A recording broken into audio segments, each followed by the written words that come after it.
బిడ్డను మళ్ళీ తెలంగాణ రాష్ట్రానికి కాంగ్రెస్ పార్టీ ప్రభుత్వంలో ముఖ్యమంత్రిని చేసి పాలమూరు గడ్డ పట్ల కాంగ్రెస్ పార్టీ విశ్వాసాన్ని, నమ్మకాన్ని, ప్రేమను పంచిందని చెప్పి నేను ఈ గడ్డ మీద నుంచి చెప్తున్నా. మిత్రులారా ఇలా ఆలోచన చేయండి. మా తాతలు ముత్తాతలు ముఖ్యమంత్రులు కాదు. మా తాతలు ముత్తాతలు లక్షల కోట్ల రూపాయలు నాకు ఇయ్యలే. మా తాతలు ముత్తాతలు లేకపోతే నేను మా అయ్య పేరు చెప్పుకొని ఈ కుర్చీలో కూర్చోలే. మీకందరికీ తెలుసు 2006లో సామాన్యమైన కార్యకర్తగా ఆనాడు ప్రజలలో ఉండాలి, పాలమూరును అభివృద్ధి చేయాలి, ఈ పాలమూరు బిడ్డలకు అండగా ఉండాలి, వలసలు ఆగాలి, ఆత్మహత్యల్ని ఆపాలి అన్న ఆలోచనతోని చాలా మంది వద్దన్నా, ఎందుకు నీకు రాజకీయాలు, స్వతంత్ర అభ్యర్థిగా నిలబడితే గెలవడం కష్టమని సూచన చేసినా ఎక్కడో ఒక దగ్గర ప్రయత్నం మొదలు పెట్టాలి. ఎంత దూరం నడవాలన్నా, సప్త సముద్రాలు దాటాలన్నా మొదటి అడుగు వేయాల్సిందే కదా. అందుకే ఈరోజు నేను మొదటి అడుగు వేస్తున్నాను. 2006 జూన్లో మీ మీద ఉన్న నమ్మకంతో, జిల్లా మీద ఉన్న ప్రేమతోని మిడ్చిల్ మండలంలో జడ్పీటీసీగా స్వతంత్ర అభ్యర్థిగా నిలబడితే మిడ్చిల్ మండల ప్రతి పౌరుడు, ప్రతి కార్యకర్త అండగా నిలబడి ఆనాడు స్వతంత్ర జడ్పీటీసీగా నన్ను గెలిపించారు. నేను ఆయనలోనే చెప్పిన, చివరి రక్తం బొట్టు వరకు, ఆఖరి శ్వాస వరకు ఈ జిల్లా అభివృద్ధి కోసం, ఈ జిల్లా నిరుద్యోగ విద్యార్థి యువకుల అభ్యున్నతి కోసం నేను కష్టపడతా అని ఆ రోజు చెప్పిన. ఆ ఎల్లా ఎవరో మనం అనుకోలే. రేవంత్ రెడ్డి ఏమవుతాడు, రేవంత్ రెడ్డి ఏమి కాడు అని ఎవరు ఆలోచన చేయలే. కానీ ఒక మంచి లక్ష్యంతో మొదలుపెట్టింది కాబట్టి మన బిడ్డ కష్టపడుతున్నప్పుడు మనం అండగా నిలబడాలి అని మిడ్జిల్ మండలం అంతా ఏకమై నన్ను జడ్పీటీసీగా మీరు గెలిపించారు, ఆశీర్వదించారు. మళ్ళీ 2007 జూన్లో శాసన మండలి సభ్యుడిగా మీ దగ్గరకు వస్తే ఎంపీటీసీలు, కౌన్సిలర్లు, జడ్పీటీసీలు ఆయల్ల మీరందరూ అండగా నిలబడి శాసన మండలి సభ్యుడిగా 2007లో మీరు గెలిపించారు, మీరు నిలబెట్టిండ్రు. మళ్ళీ 2009 జూన్లో కొడంగల్ ఎక్కడుంటుందో నాకు తెలీదు. ఆనాడు పార్టీ పిలిచి బీఫామ్ రాత్రి 4 గంటలకు చేతిలో పెడితే దారెత్తుకుంటూ అక్కడికి వెళ్తే 14 రోజుల్లో 7,000 మెజార్టీతోని కొడంగల్ బిడ్డలు నన్ను ఆశీర్వదించి ఈ మొక్కను పెంచిండ్రు. 2014లో మళ్ళీ గెలిపించిండ్రు. అదే విధంగా మూడవసారి దేశంలోనే పెద్ద పార్లమెంటు నియోజకవర్గం నరేంద్ర మోడీ, అమిత్ షా పార్లమెంటు నియోజకవర్గాలు కలిపిన నా మల్కాజ్గిరి పార్లమెంటులో సగానికంటే ఎక్కువ కాదు. అట్లాంటి మల్కాజ్గిరిలో మీరందరూ మళ్ళా కష్టపడి పార్లమెంట్ సభ్యుడిగా గెలిపించారు. ఆ ఊపుతోని, ఆ బలంతోని సోనియమ్మ ఆనాడు కాంగ్రెస్ పార్టీ అధ్యక్షుడిగా నన్ను నియమించింది. నేను ఒక్క మాట చెప్పదలుచుకున్న మిత్రులారా, ఇవాళ ఈ తెలంగాణ రాష్ట్రానికి ముఖ్యమంత్రిగా మీ ముందు నిలబడి నిటారుగా ఎవరితోనైనా కొట్లాడడానికి నాకు ఈ ధైర్యం ఉంది అంటే, ఈ ఆత్మవిశ్వాసం ఉందంటే, ఈ పాలమూరు బిడ్డలు నన్ను గుండెల్లో పెట్టి చూసుకున్నారు, నన్ను భుజాల మీద మోసిండ్రు. గల్లీ నుంచి ఢిల్లీ వరకు మేమున్నాం, నువ్వు కొట్లాడు. అది మోడీ అయినా సరే, కేడీ అయినా సరే, బిల్లా అయినా సరే, రంగా అయినా సరే, ఎవడినైనా నువ్వు ఎదురొడ్డి నిలబడు, తొడగొట్టి పడగొట్టు అని మీరు చెప్పిండ్రు. కాబట్టి ఇవాళ ఈ ఆత్మవిశ్వాసంతో నిన్న మొన్న నరేంద్ర మోడీ గారి మీటింగ్లో కూడా నా రాష్ట్రానికి నువ్వు నిధులు ఇవ్వాల్సిందే, అభివృద్ధికి సహకరించాల్సిందే.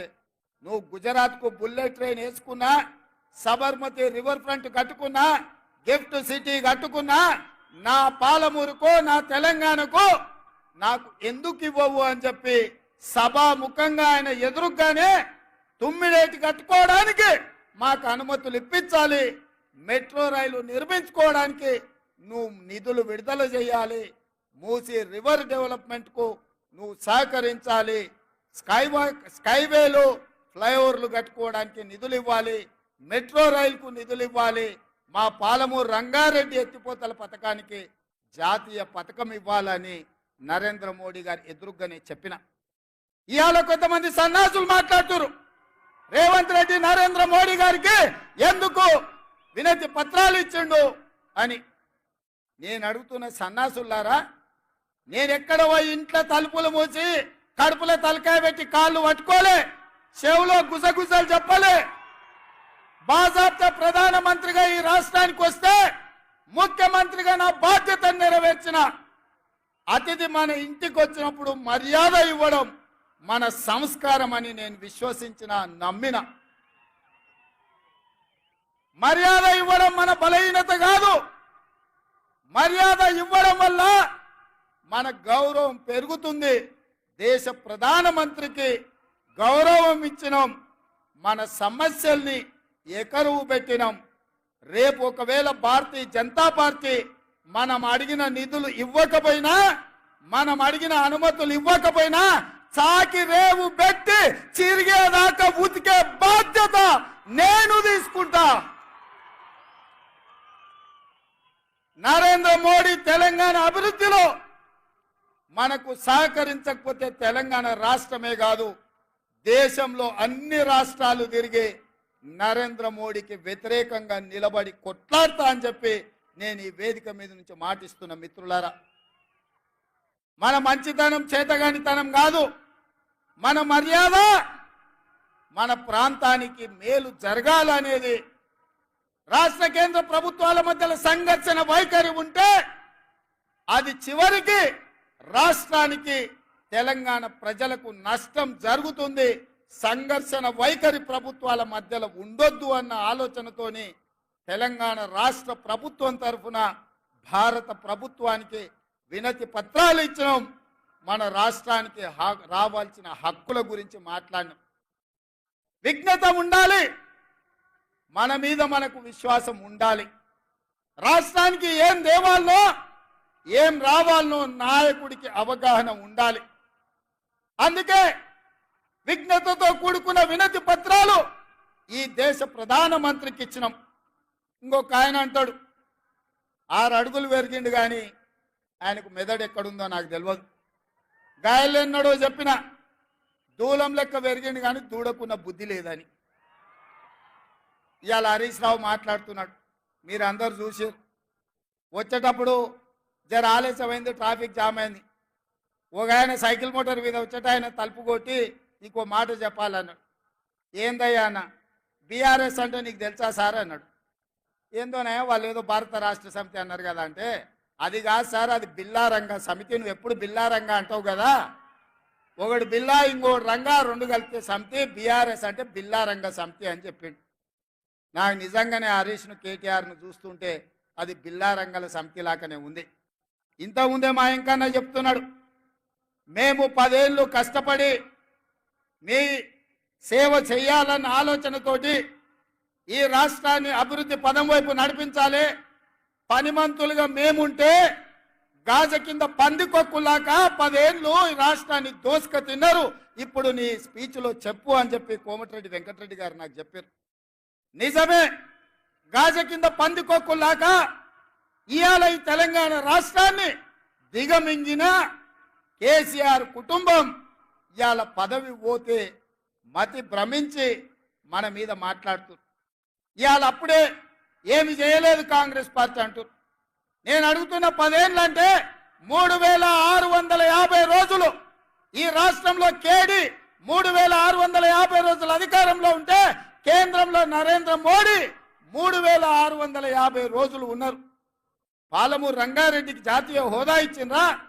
కల్వకుర్తి, భీమా, నెట్టంపాడు, కోయిల్ సాగరు, సంగమండ ప్రాజెక్టులు ఏమైనా పూర్తి చేసిండ్రా? ఏమైనా పరిశ్రమలు తెచ్చిండ్రా? పాలమూరు యూనివర్సిటీకి నిధులు ఏమైనా ఇచ్చిండ్రా? మన పిల్లలకి ఏమైనా కొలువులు ఇచ్చిండ్రా? మన పిల్లలకి ఏమైనా ఫీజు రియంబర్స్మెంట్ ఇచ్చిండ్రా? ఏం చేసిండ్రు ఈ జిల్లాకు? ఆనాడు కరీంనగర్ జిల్లా నుంచి సాగు తప్పి కన్ను లొట్టబోయి వలస వచ్చి పాలమూరు జిల్లా ప్రజల కడుపులో తలకాయ పెట్టి కాళ్లకు దండం పెడితే మనం కదా ఆదరించి పార్లమెంటుకు పంపించింది చంద్రశేఖర్ రావు. 2009లో మేము గెలిపిస్తే సోనియమ్మ తెలంగాణ రాష్ట్రం ఇస్తే మా ఎంపీ గుండి ఈ తెలంగాణ రాష్ట్రానికి ముఖ్యమంత్రి అయినాం.